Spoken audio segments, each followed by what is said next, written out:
सरगुजा जिले के मेनपाट महोत्सव का शुभारंभ हो गया है। प्रभारी मंत्री शिव हांडरिया और सांस्कृतिक मंत्री अमरजीत भगत ने महोत्सव का शुभारंभ किया। मेनपाट में पर्यटन को बढ़ावा देने और विकास को गति देने के लिए हर साल मेनपाट महोत्सव का आयोजन किया जाता है, जिसमें देश के नामी कलाकार सांस्कृतिक कार्यक्रम की प्रस्तुति देते हैं। इस साल भी बॉलीवुड के अलावा देश के अलग अलग हिस्से में कई बड़े कलाकार अपनी कला का प्रदर्शन करने मेनपाट पहुंचे हैं।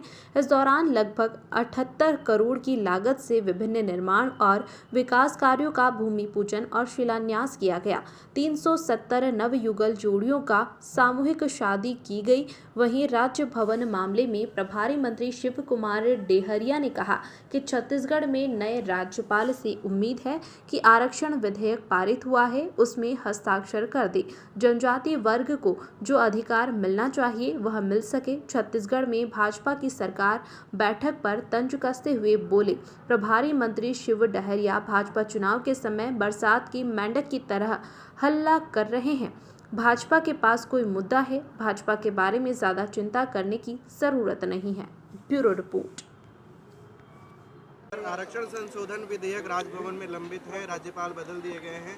नए राज्यपाल जी से क्या उम्मीद करेंगे, क्या संदेश देंगे? अब आशा करते हैं कि वो जो विधेयक पारित हुआ है उस पर अपने हस्ताक्षर कर दें और राज्य में जो हमारे अनुसूचित जाति के, जनजाति के भाई हैं, पिछड़े वर्ग के भाई हैं और EWS के जो हमारे इकोनॉमिक जो कमज़ोर लोग हैं उन लोगों को जो सरकार अधिकार देना चाहती है वो अधिकार उनको मिल सके।